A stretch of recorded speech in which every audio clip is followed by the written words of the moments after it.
Okay, hi girls. Firstly, what we're going to do now is have a little bit of a how-to video on how to access any journal articles in JStor, that fabulous database JStor that is in the free databases that we log into through the Potter Library. I'm sitting here with Ruth Vanderlist, who many of you have met in the library, and she's going to talk us through the process. So, hi Ruth. Hello, how are you going, Vince? Fabulous. Let's have a go. What do we do to do this job? All right, so girls, you should be looking at, we're at the Moodle page at the moment. Just always make sure that your name's at the top right of the corner. But to start off, we're going to go straight to the grey icon called Potter Library. It should be at the very bottom near the icons there. So give it a click.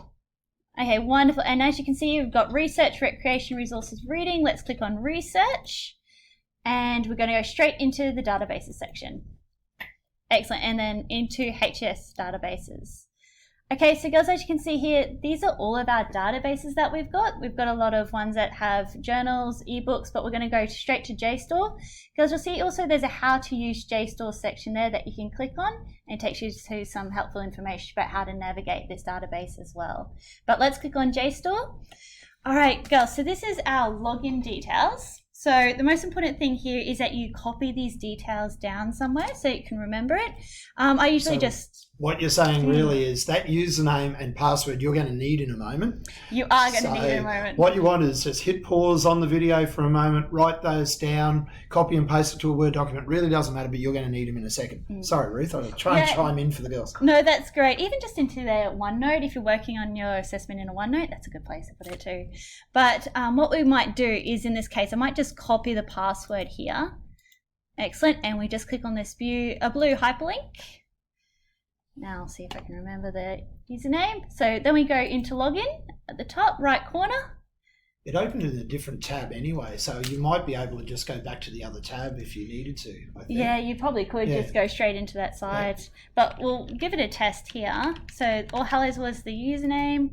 Just going to copy and paste that password in. Can you reveal it just for a moment so the girls can see it there? Okay, Library 2019, beautiful. Yeah, excellent. I'm going to click on the Keep Me Logged In. This is just a bit easier when you're navigating it through, and log in. Perfect. So now we have full access to everything we want to research, and in this case we're looking at the Cold War as a topic, and hopefully we're going to find some good content for you. JStor is fabulous. Let's have a look at it. Okay, excellent. So we're going to try a couple of different keywords here. I'm just going to put in Orthodox view. Girls, also, I always recommend if you're putting in words that look right together, I suppose, in the right order. If you put quotation marks around it, it's going to search for those words in that particular order, which is great as well for particular people in history, things like the Cold War. Okay, now whether you're up to this or not, it's good to know that there's three different views, three different ways historians study the Cold War and interpret it: an orthodox, revisionist and post-revisionist approach, view or perspective. So what Ruth has done here is she's gone, okay, we're studying the Cold War, we want those two words together. We know there's an orthodox school perspective view of the Cold War. So orthodox and view, doesn't really matter if those words are next to each other in the search, but orthodox view Cold War, in inverted commas, should hopefully give us a pretty good set of hits. Let's have a look. That's it. So we can sort of see it's sort of trying to guess a little bit about what we might be trying to search for, but we want to search through everything, not just the author and title of publication. So we're going to click on the search button here. And there's like 15,000 hits that brought up. So let's see what comes up. Excellent. So it's brought up about 9,846 different search results. And now this is quite a bit. As you can see when we're going through, you can see a little bit about what it might be through the title. You can see this is a journal article and a research report, but we kind of want to filter this down a little bit more because this is a lot of results. So what we can do is we can go over here into this left side, refine results. So one of the easiest ones to do is a publication date. If you can make this last 10 years or so, how does that sound? So anything since the Cold War was over in 1991 is good. So let's do the last 10 years or so of scholarship. 2010. Excellent. 2010, excellent. And you can make this shorter too by going by months as well. So just follow the conventions that they've got down here on the bottom side. So then we click on apply. Excellent. So we're sort of narrowing it down further to about 1,873 or so results. So you got rid of about 8,000 old results, which is great. So you're only getting the most recent scholarship. It's very handy, girls. It's a great way to sort of limit it down so you're not sifting through so much stuff. What you can also do is over here is that academic content. So all of these ones are quite good types of resources to use. We've got the journals and the book chapters and research reports, but you can choose one of those to narrow it down further if you want. I'm just going to click on journals to see how that one's good. I'd encourage you to use journals. Okay. Excellent. Okay, so as you can see, we've got probably about 1,500 or so now. As you can see, this one doesn't matter too much about access type. It's sort of on content I can access at the moment. You can also click on all content, but it doesn't really worry too much. So what you're really wanting are things that you can download. So I'd assume that you're wanting the content you can access, and that would be why on the right-hand side of the screen you can download a PDF of that article if you're logged in. Yeah, if you're absolutely. not logged in, you'll only get a snippet view of it. So this is going to give you the full articles at the moment, which is great. Yeah, absolutely. So once you've sort of found an article that you like, you click on the blue title. You could also click on download PDF, but if you click on the blue title here, it'll take you right to this page, to this document. Sorry, it's got about 18 pages. You can also see here there's a cite this item as well. For girls, you should be using the APA referencing 6th edition.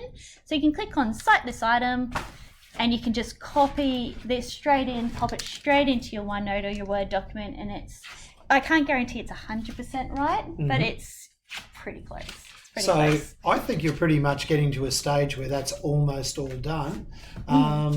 So if you go through those little options of sharing and saving and downloading, and then we might just revisit a couple of those login moments just before we get to the 10-minute mark. No, sounds great. Okay, so girls, as you can see here at the top, we've also got save, download PDF.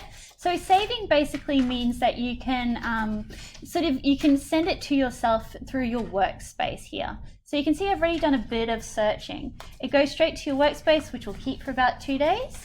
And then I can create a folder through that one as well. But I can select these, I can share it, I can send it to myself and things like that. So you can sort of save those ones so you can come back to it later, which is a really handy feature. You can also cite them as well, girls. So it's almost like creating your own reference list before you put them in.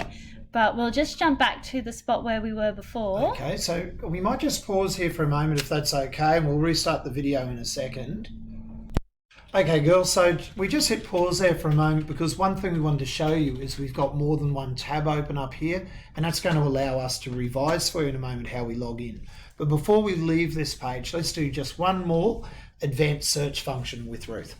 Excellent. Okay, so something that you might find helpful, girls, too, is that there might be some prominent authors in this sort of area of research. So I'm going to show you how you can do that. So we're just going to go back to the home page. There is an advanced search field here as well, girls. And you did that just by clicking on the JStor logo, gets you to the homepage of JStor. Absolutely. And then just through the advanced search section there as well. So I'll just show you this one here. So if I wanted to search for a particular author, I can just use AU as a code, then put in a colon. And one of the people that I found who was a revisionist author was Gar Alperovitz. So I'm just going to type in his name here. Excellent. You can sort of see it's trying to guess there as well. I can click on search, blue icon. Excellent. So it's sort of coming up with all the types of books as well, including reviews as well. But as you can see here, Gar Alperovitz is the author of this journal article. If I click on his name, it'll bring up everything that's written by him, which is about 61 results or so. And if you notice on the previous screen there, and I'll just hopefully hit back and it won't be a problem for us, you'll see that it finds reviews, and reviews are fabulous. If it's reviewing Alperovitz's work, what we use our reviews for is our corroboration. So that's really great in evaluation. So is there anything more you want to show on that advanced search there, or shall we go to the other bit? Let's go to the other bit. Okay. Yeah. So all I want to do at this point is go back into how we search. I'm going to close JStor. We went into, see if I can do it properly, went to the JStor link here, and we've got open here our various, what are the words I'm looking for? Login details. I'll click on here, and it didn't, of course, open it up at the same point where I wanted to last time because we're already logged in. But if I've got open, if I'm at the original login page and I click on JStor, it'll open a new tab for you and you should be able to just copy those straight over. So hopefully that's nice and easy and I didn't confuse you at the end. No, So it makes sense. thank you, Ruth, for that. And No worries. we will wrap that up and we'll do a different online database search now. Fabulous. Or in a moment. Or for you, anytime, because it's on video.